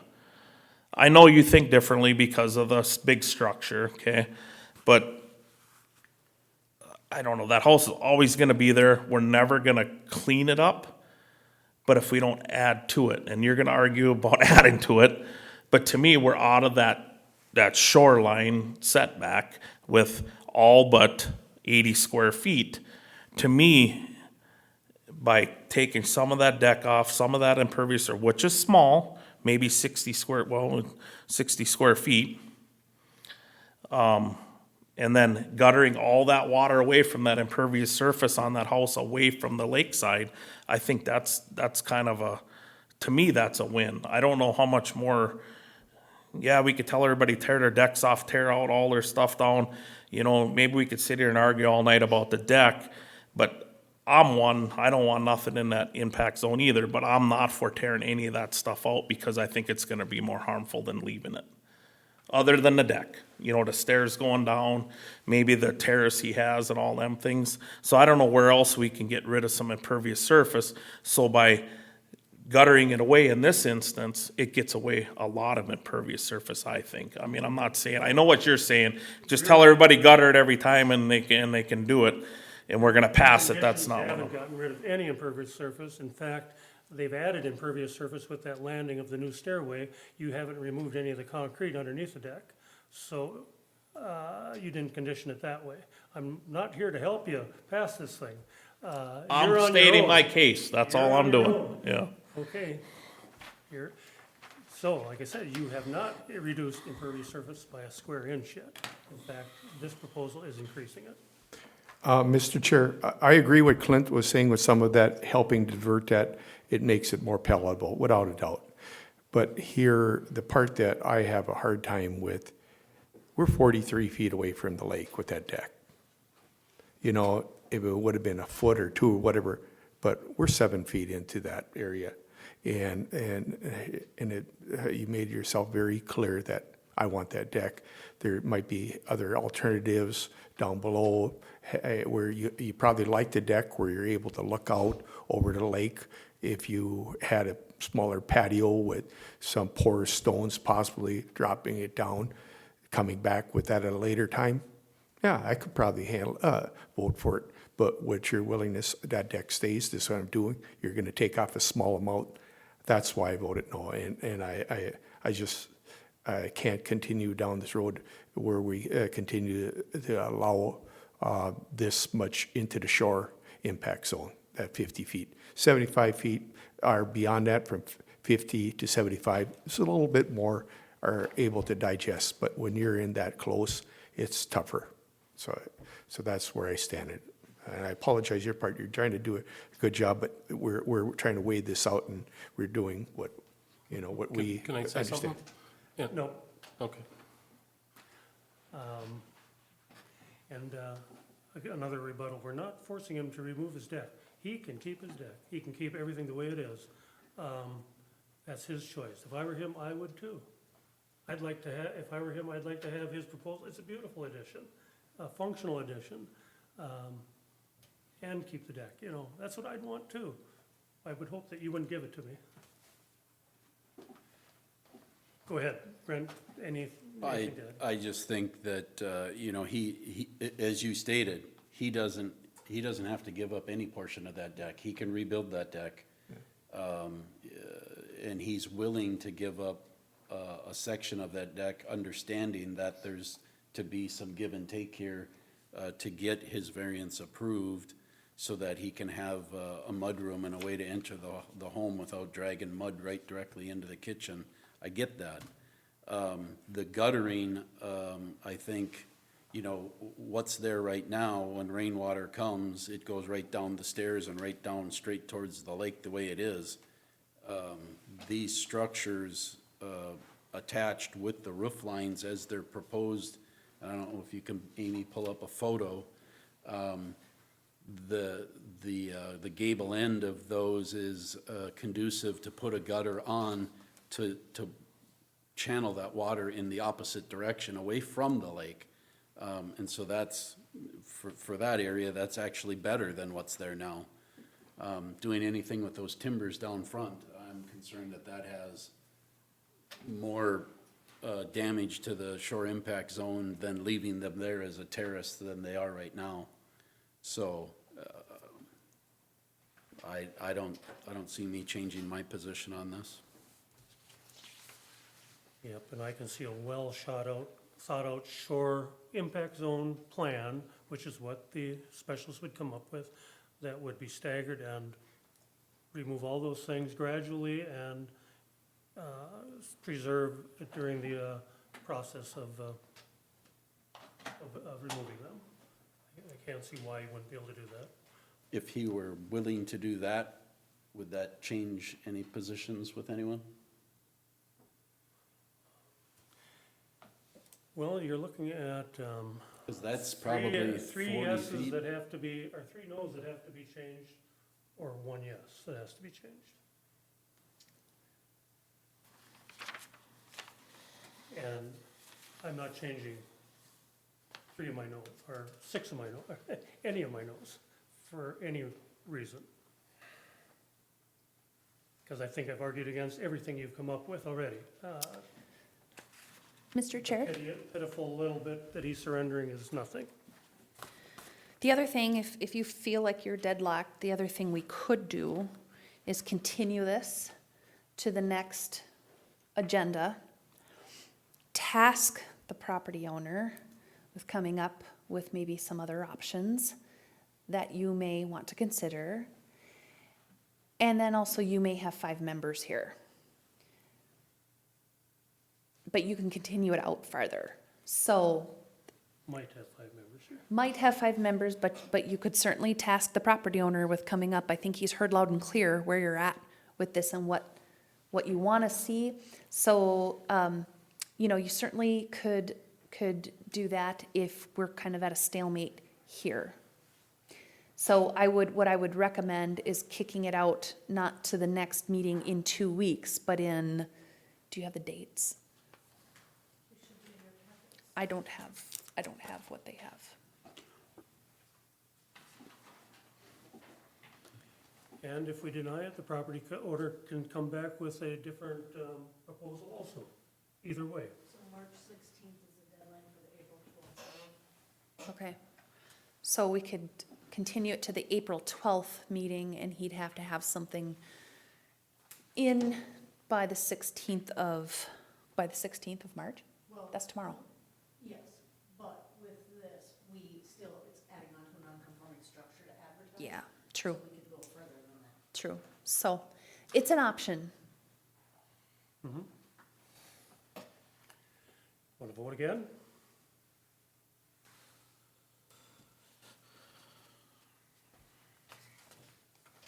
Okay, we're going to vote.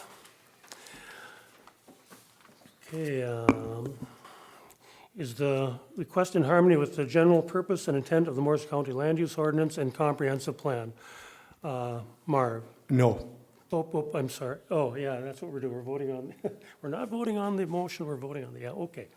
Sorry, Marv. No. Brent? Yes. And myself is no. Clint? Yes. Okay. Number 2, is the applicant proposing to use the property in a reasonable manner not permitted by the land use ordinance? Marv?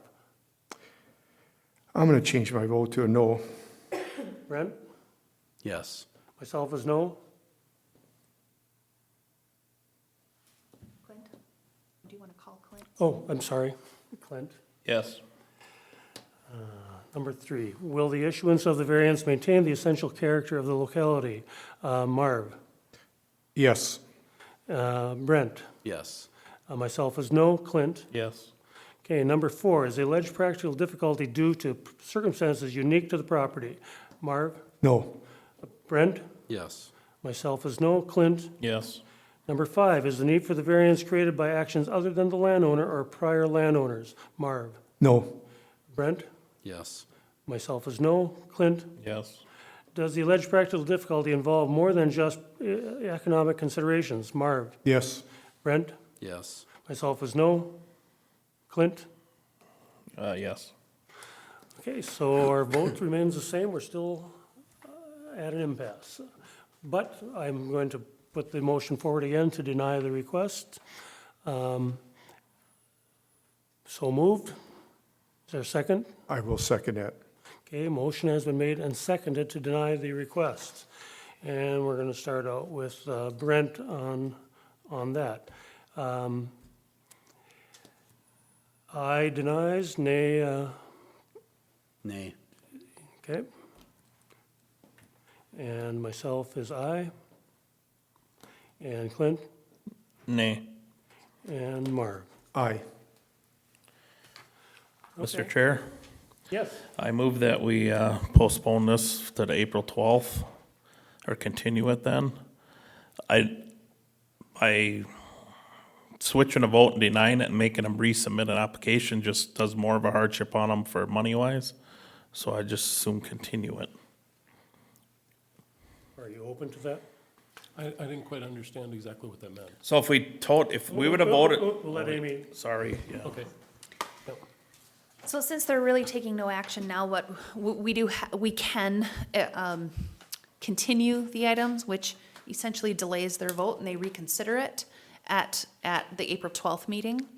And in the meantime, then generally they'll task you with, I think you've heard, some of the discussion, and they're gonna ask you, to offer or come up with anything else that you may want them to consider as far as that would maybe change some of these votes.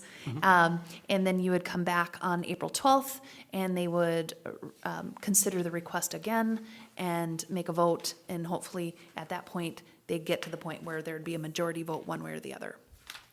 can I ask a couple of questions about it? So, Yeah, yeah, so, absolutely. if we had a shoreline specialist, would that be possible that they could come out within this timeframe? He won't come out without a condition on it, and then with all of the snow, it's not a real valuable review Right. at this point. Yeah. Okay, and then, and I guess you guys would have to decide that, but if I did a calculation and figured out a way to get rid of some of that timber and that impervious surface that's at the top of that split rail fence, and found a way to do it without impacting runoff, and, because it's 5 feet by, let's say 25 feet or something like that, it's a significant area. So perhaps you may want to, quantify that, get the measurements and all of that, so then Yeah. you can really. But if that is the proposal I come back with, I want, if it feels, if we're truly at an impasse and we say, oh, the deck is your only option, and you guys will have to come back in a month to tell us that whether you're willing to take off the deck or not, well, that's one thing. Or if there is something, because I don't feel I have a lot of knobs to turn, right, to try to sweeten the pot in terms of what I'm offering, and that area at the top is probably the area that I could give the most. Mr. Chair? Yeah, go ahead, Mark. So Mike, the deck size, what you offered was very minimum. You could maybe possibly come back with a smaller deck that you could make work that would look decent. You've got an architect here, and he might be able to come up with something that may look nice and not be so far in the lake. That might be something that might be palatable to us here. So them are just options. Yeah. You don't have to continue this. You could make us decide right now. You could come back with exactly the same request you have now or some variation of it. Those are all options to you. Yeah, what I struggle with a little bit is the balance between what I've asked for and what is being asked of me in exchange. And if I just continue to repair and replace what I have, the situation is worse for the lake than if I go through this process and I try to create something better. That's your opinion. Well, right, I'm not necessarily improving the situation, right? And that's where I'm confused with the process of saying, okay, it's your deck or no remodel. And so I'm willing to negotiate everywhere around that I can, as best I can, whether it be, and with a shoreline specialist coming out and everything, I may say that the project isn't worth it at that point, but just because of the costs associated with whatever their recommendations are. But and that's okay. I would be fine with that decision if that's so be it, if that was a contingency of approval, right? But right now I feel like I don't have much of an option. It's this or nothing, and we're just gonna wait a month to decide that. I apologize. We have confused the situation with all of our input, but it's yours to deal with. Yeah, no, but you are very ambiguous in terms of why you're asking for so much square footage in a certain area versus take that deck off and get rid of that concrete, and I'm asking for 80 square feet on outside in a less sensitive area, right? So it feels like a very disproportionate request. And so that's where I'm like, I don't quite understand why the disproportionality of it. And so that's why I'm like, okay, so I'll find places that I can try to get rid of impervious surfaces in a much more sensitive area, and then work on water runoff and stuff that will all improve over where we are now. And then I'm adding a small amount in an area that's less sensitive further back. Mr. Chair? Go ahead, Mark. So could Mike possibly contact, when he comes up with an idea or whatever like that, contact Land Services and saying, okay, do you think this possibly could go, in working with them, talking back and forth would be my recommendations to possibly make this work, rather than just be hogtied, should you say. Yep. And I feel for you in your situation, and I'm trying to. Yeah, right, I appreciate it. And Land Services, they're very experienced with this, and, they might be able to help work through this process. So. Yep. You've got a month to come up with something. Okay. Yep. So that means, yes, you're okay to move it to April 12th? April 12th would be the agenda we would put this on. Not much of an option. Sure you do. Yeah, right. Well, We yeah. could sit here another hour. Yeah, yeah, well, and if I am allowed to vent a little bit, as a homeowner on this lake, and being cognizant of trying to adhere to all the protocols, I would love to know why some properties do not adhere to the same rules in a massive way. One property at a time. No, but, That's all no, we can no, do. but they're new. Then you gotta complain. Land Services is complaint driven. I mean, grass that goes up to a new beach, and huge boulder walls, and big, and big retaining walls and everything, and then it feels like you're the guy that tries to do it right, and you can't find it. If it a way to makes go. you feel any better, I won't give any names, we can't give any names. There were people that have done things like that, and someone turned them in, and we made them redo it, and they spent a tremendous amount of money coming back and saying, no, we did this, and they're trying to allow us to do it. No, we made them redo all this. Yeah, I mean, and that has happened, and Land Services could testify towards some of that. yeah, and that's not the path we want to go down. It's not, it's meant to be, work together, right, and try to figure it out. But there's reasonable use of the property. It's a lake property. People use it in cabin country, and this is what people use it for, right, is the enjoyment of the lake and stuff like that. So, so that's where you get a little frustrated, where you go, okay, well, if this is the structure that we have, then we eventually sell the property and we move to another one that's a bigger footprint somewhere else, because there's a lot bigger lake That meets your cabins. needs better. Huh? That meets your needs better. But, potentially, yeah, potentially, Yeah. you know, and we've got a lot of, you know, my daughters grew up going to this cabin, and we enjoy it very much, and we love fish trap, and that's not the choice. Our choice was to invest in this area, right? No, I got a feeling if you come back with something the Land Services can digest, it's could fly. Just work with So, them. Mr. Chair, I think what we're looking for is if we're going to continue to April 12th, I need a motion and a second. We've got a motion, we haven't got a second.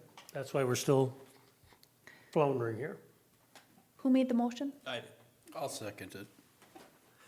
Okay, a motion is made and seconded to continue this. The applicant is conducive to that. All in favor, say aye. Aye. Aye. Nay. Okay, motion carries. I think we could have figured it out here, boys. Okay, with that said and done, you'll be in touch with Land Services. For sure. This will be re-advertised again, I Yes. assume? Probably the same 99 people will get it. What else will happen in the meantime? Nothing really? You'll decide if you want to do another viewing. We'll work with the property owner on any additional submittals that would go out with the packet for the April 12th meeting. Now, in the meantime, if the shore does melt away, hopefully it does by April 1st, can't he ask the shoreland specialist to come out and just look at his property, Yeah, give him some ideas? One of the things that we try to do because of the workload of the shoreland specialist, if he were out ahead of time for every property, designing something, and then a variance is not granted, and then nothing's implemented, it's just it takes a real toll on our resource. If that's something that you really, really need or want to know what that shoreland specialist would do, I will send him out there, but I'll tell you right now, under the snow cover, it wouldn't be a valuable visit. Without- And so we would have to have some conditions change on the site in order for it to even really be worth him going out there. And I will say this now in front of him, part of the reason I voted the way I did it, because he wasn't in total agreement to have the shoreline specialist follow it all the way through. Right, and so if we're gonna give him a preview of what he would do, and then he'll decide if he wants to or not, then we've spent that resource that way too. So I just try to really conserve that. I have one guy and he's really busy, but if that is something that will, that the property owner says, nope, I need to know what it is and I need to agree to that or not agree to that, or I need a preview of that in order for him to be able to tell you if he's even willing to implement anything, then I guess that's what we'll need to do. I think in this case, Amy, I totally hear what you're saying. But I think with our back and forth, I think if the conditions allow Yeah, it. it would, yeah, the I snow would, conditions I would would have to say that it's change. probably important for this one. But if they don't change, then you're gonna have to decide Yep. whether or not Yep. you, Yep. you know, what you wanna do for that, okay? So hopefully we'll lose enough snow, Close to 60 on Monday. so. All right. Okay, you're free to go. Okay, I thank guess you we all. have minutes to approve, we have other discussion possibly. Thanks, you did a very good presentation.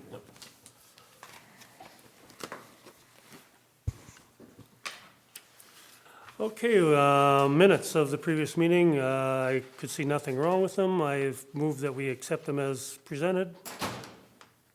I'll second that. Okay, all in favor, say aye. Aye. Aye. Minutes approved. New business, old business,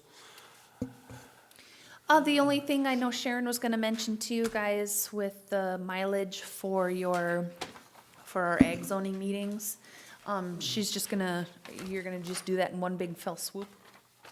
Yep, so, Because we've missed so many already, that I didn't give you mileage sheets for, so it's gonna be easy enough, just when we're done, I'll say how many times we were there, and I get up and pick one. are you gonna be able to keep track of all of them until December? Yes, because I make a list of things here.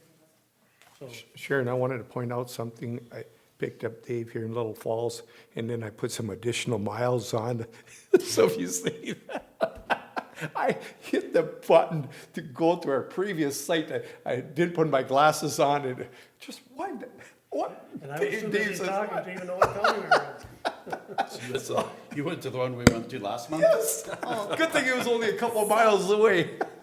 otherwise, for next meeting, we actually don't have any, Board of Adjustment items, they're both planning commission. Yeah, and I'm gonna miss that one. So that will be our first meeting, so who's the vice? Yeah, who's the vice? I think it's you, Mr. Lindgren. No. No, I think I was the secretary or something. Yeah, I think you're the secretary here. Yeah, I think you're secretary. I think you're. So anyway, I think whoever the Dave vice is. is gonna have to You're run the- that. Oh, Dave is. You're the no, vice here. I'm vice here, and I believe you're the. I'm almost certain. Sorry, Brent, you are. Who is? Oh, you're gonna be conditioned to public speaking again. Get It's used the to it, only buddy. one I probably miss all But year. that is just- our first meeting of the year, so you'll actually elect a new chair and vice. So it could switch during the meeting. Oh, I could do that right away. Anyway, that's not Board of Adjustment related, and this is our Board of Adjustment meeting, but anyway, so much. Can I have another one? I think that's all I've got. Okay, motion to adjourn? Mr. Chair, I'd like to make a motion to adjourn. I'll second that motion. All in favor, say aye. Aye. Aye. Aye. 7:57.